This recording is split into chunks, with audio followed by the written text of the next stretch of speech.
right? And the big question is,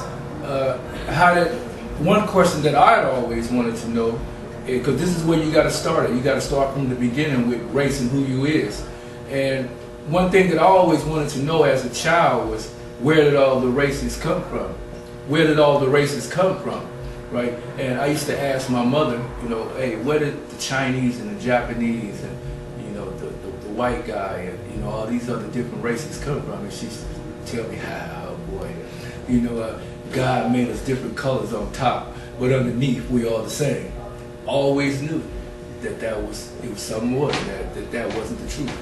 All the years that I went to public school system, I was raised in a public school system. I had a couple of years of private schools, Christian school. But all the years that I went to school, you know what I'm saying, none of my teachers could answer that question. I was born and raised in the church, the Christian church. You know, I was in church 7 days a week. I went to a Christian school Monday through Friday. Saturday I had a Ursha board and a choir rehearsal, and Sunday was church. You know, so I asked the question to my preacher, you know, where do we come from? And he couldn't answer. You know, he gave me the same answer my mother. You know, all my counselors, you know what I mean, sociologists that I talked to, psychologists, none of these cats could answer these questions. You know, but this question is what never answered to me until, unfortunately, I caught a case and went to state penitentiary, right? And I ran into those gorillas, you know what I mean? And those gorillas taught me, you know what I mean, what I have been trying to find on walking around in society my whole life. And my reality is that it's a long story, I can't get into it now, but the reality is that the black man in existence, he is the oldest man in the world. And that he built the pyramids, he built he had the first religion, he had the first science, he had the first medicine.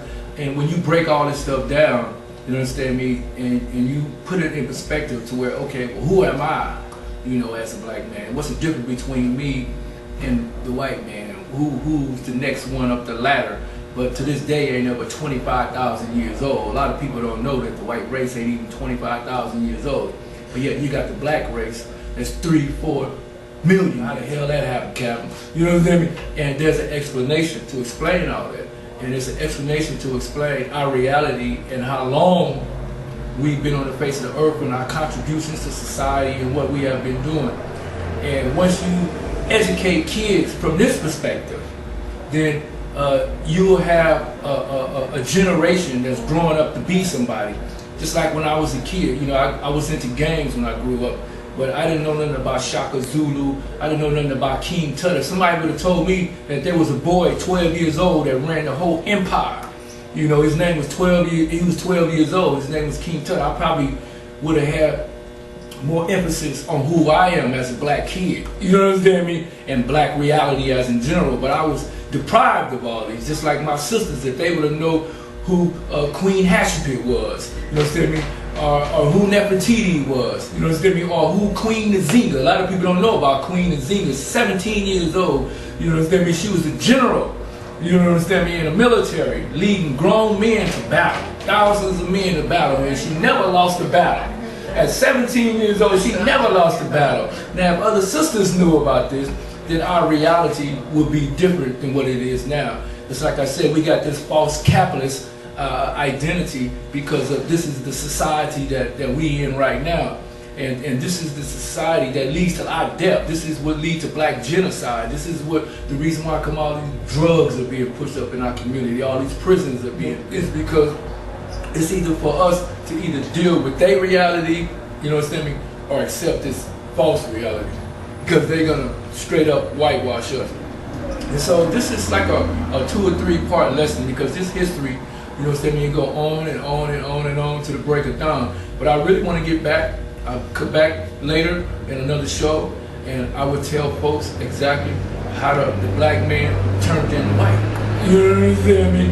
And how the Chinese came from everything else, and how the Mexicans and so forth and so on. And so that's what the next lesson is going to be about. Well, right on. Thank you. Thank you. I really appreciate that.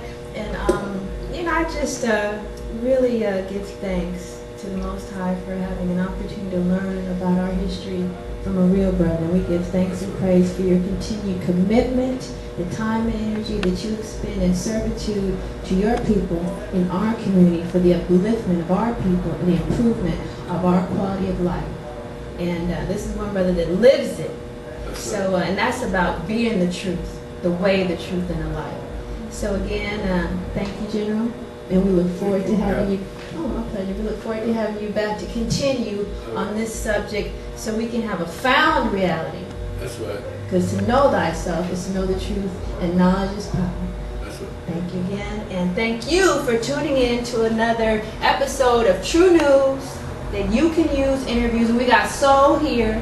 We keeping the soul on Skid Row, giving credit where credit is due, just telling some truth. Power to the people.